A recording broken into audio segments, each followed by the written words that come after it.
భద్రాద్రి కొత్తగూడెం జిల్లా బతుకమ్మ ఉత్సవాల్లో మహిళలతో కలిసి ఖమ్మం ఎంపీ రామసహాయం రఘురామరెడ్డి పాల్గొన్నారు. విద్యానగర్ కాలనీలో మంత్రి పొంగులెట్టి శ్రీనివాసరెడ్డి క్యాంపు కార్యాలయంలో బతుకమ్మ ఉత్సవాలు నిర్వహించారు.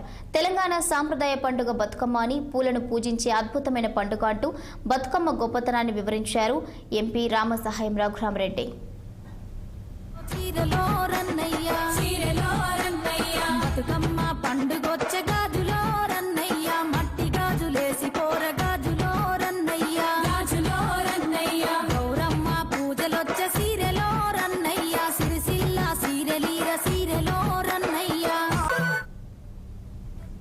అతి పెద్ద ఫెస్టివల్, మన దేశానికి అతి పెద్ద ఫెస్టివల్.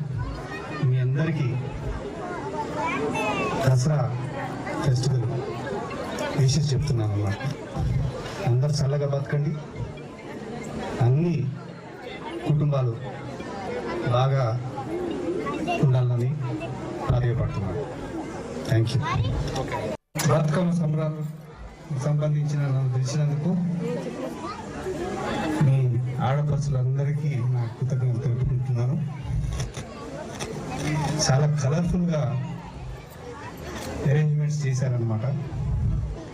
నన్నైతే దునికిచ్చారు మీరందరూ, కానీ ఆ స్టేజ్ పైన కూర్చున్న వ్యక్తులు ఒక్కడు కూడా సరిగ్గా చేయలేదు. అందుకొరకే వాళ్ళని అందరినీ కిందికి పిలిపించి ఒక్కరొక్కరిని మళ్ళీ